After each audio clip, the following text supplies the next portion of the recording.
Hello and welcome to the Energetics of Business podcast, where we bridge the gap between the woo-woo and the tech. My name is Michelle Douglas and I'm an energetic alignment expert helping entrepreneurs to tap into their inner power and create a business that flows with ease and authenticity. In each episode, we'll dive into the strategies that blend soulful alignment with practical business know-how. Now, let's dive in and align your business from the inside out. Hello, it's Michelle Douglas here from energeticsofbusinesshub.com, and today I'm going to be talking about how you can identify your own limiting beliefs. So while I am going to explain this to you, I just want to put a caveat out there that it's pretty difficult to identify a limiting belief that you have absolutely no conscious awareness of whatsoever. So you do need to do the deeper work, preferably with someone else, or if you do energy work yourself, you could probably get the answers yourself.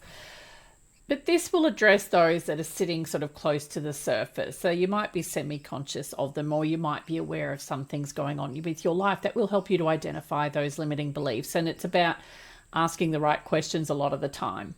So further from yesterday's post, I'm going to just quickly touch on what limiting beliefs are. So a limiting belief, it's almost like a little software program that runs this little glitch in the background that causes you to think a certain way or to believe certain things about yourself, about life, about anything in general, really. A big one that I work with clients around is around that not being good enough or not being smart enough, or maybe thinking, oh, that person over there is successful, I'm not like them, so I can't have that success. I'll never be able to make that much money is another one. Now, when you are looking at how another person has achieved success and you think to yourself, oh, I could never do what she's doing or he's doing to achieve that same success, it's possibly true.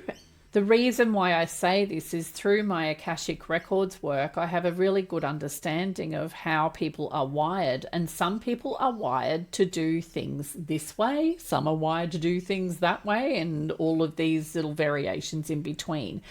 So if you attempt to achieve success in the exact same way as someone else who is not wired in the same way as you at the level of the soul, then you're not going to get the same results. And no matter what you do, what you try, you will never achieve the same result as that person. It's not possible if you are wired in a completely different way. Now, it doesn't mean you can't achieve the same level of success, but how you approach it will be very different to that person. So just putting that out there so I don't have people going, whoa, you told me this. But yeah, it does come very much down to your wiring. But at the same time, it doesn't mean you can't have the success. So just remember that. It's just that you may need to tweak how you go about achieving it. So why is identifying limiting beliefs crucial? Just imagine driving your car with the handbrake on. So yeah, you're moving forward, but you feel like you're being restricted in some way. You might feel stuck and wonder why you're not moving as quickly as you would like to move. And that's exactly what happens when you've got a limiting belief under the surface that's going unchecked. It creates invisible resistance that keeps you spinning your wheels by causing incongruent action. And when you're not taking congruent action, you create results that don't feel good. So this is why it's so important to address these limiting beliefs. It's like taking off the handbrake and letting yourself drive forward at normal speed again, which is amazing. And it always feels great to be aligned and taking powerful action towards your goals when they're all in alignment. So how do you find these pesky beliefs when they're buried in your subconscious? Well, as I said before, the really deep ones, you're probably not going to be able to find necessarily without some help. But let's just touch on the ones that are closer to the surface. So the first thing you would need to do is just have a look at your unconscious pattern. So step one would be to reflect on any repeated challenges that you keep facing. So if you have a look at these patterns, it's like, why am I always experiencing this same situation, like being stuck at the same income level? Maybe you just can't seem to get above this income level that you've been wanting to achieve, or maybe you don't put yourself out there to apply for specific opportunities, or maybe you struggle to set boundaries, which leaves you overcommitted and drained of energy.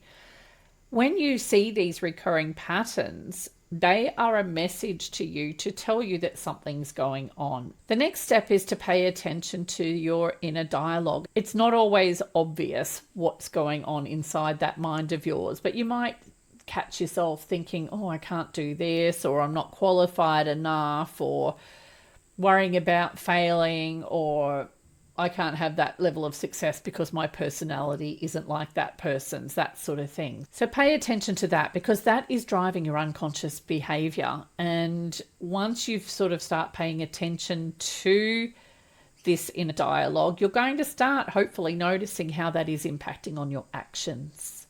So when you have something negative come up in your dialogue, ask yourself, is it completely true, or is there an element of falseness to that statement? Ask yourself where the belief came from, and ask, this is a big one for me that I use, what's the worst thing that could happen if I chose to believe the opposite and acted accordingly? And a lot of the time, if you're able to look at it from that perspective, you realize that the worst case scenario actually isn't so bad. More often than not, you'll find that a lot of these beliefs might be based on fear, on old experiences, or even what someone else has said to you. And it could be something that was said to you in your childhood as well, not necessarily since you've become an adult. Step 4 is to notice your physical and emotional reactions, because your body is a fantastic ally when it comes to identifying limiting beliefs. So pay attention to how you feel when you think about a goal or an opportunity. And if you're feeling tense, anxious, or uneasy, that's your body signaling that there's a belief or fear lurking in the background that you might need to address. So, for example, when you're thinking about raising your rates and you start to feel anxious, this could be hinting at a belief that I'm not worth that. Or you could imagine yourself speaking on stage, and that might make your stomach churn, as it does for most people, pointing to a fear of visibility. These physical reactions are clues that can guide you towards uncovering the belief that's hiding beneath them. Look at your language. Watch what you're saying to yourself verbally. You might be saying, I can't afford that, or I'm just not lucky, or that's not realistic. And that will give you some idea of what's going on as far as your belief systems go. Number 6 is to ask for feedback. So sometimes it's hard to spot your own blind spots, and that's where a trusted friend, mentor, or coach, or even your husband who you might be able to ask, and ask someone who knows you well to point out any patterns or behaviors you've noticed that might be holding you back. An outside perspective can definitely help you to see things that you have potentially overlooked. Step 7 is journaling to uncover your beliefs. So this is a wonderful tool for self-discovery. So make sure you set aside some time to journal about areas where you might feel stuck or frustrated. So I would suggest writing down the question, and then without even thinking, write the answer. Okay, so here's 3 questions you could ask yourself. What do I believe about this situation? What would I do if I didn't have this fear or doubt? And what is one thing I can do today to challenge this belief? And just start writing without thinking. So make sure you're not using your brain in this, just go in and write it down. So journaling creates space for clarity and helps to connect to any hidden beliefs just under the surface there. Once you've identified those limiting beliefs, you can start replacing them with an empowering one. And this isn't always necessary when I do my belief code work, but it might help you to have some positive affirmations there, or positive beliefs that you are reinforcing. Once you've written down the belief, acknowledge it and know it for what it is, which is a thought, not a fact. Flip the script. So instead of I'm not qualified enough, it could be I have unique skills and experiences that make me perfect for this. And then take aligned action. Do something, no matter how small, but make sure it's outside of your comfort zone, that reflects your new belief. Action creates momentum and reinforces a new narrative. Identifying and clearing beliefs isn't just about achieving success. It's about reclaiming your power. When you let go of your thoughts that hold you back, you open yourself up to possibilities you never imagined possible. And you become the creator of your own life. Now, what I've talked about today is really high level, just under the surface stuff. But if you really, really want to go deep, check out the Aligned Abundance Breakthrough Program at energeticsofbusinesshub.com. head over to the Work With Me page and the information about that program is there. There's also the opportunity to purchase a taster session. At the moment, the program is on a massive special, so please go in, take a look, reach out if you have any questions, and I look forward to working with you.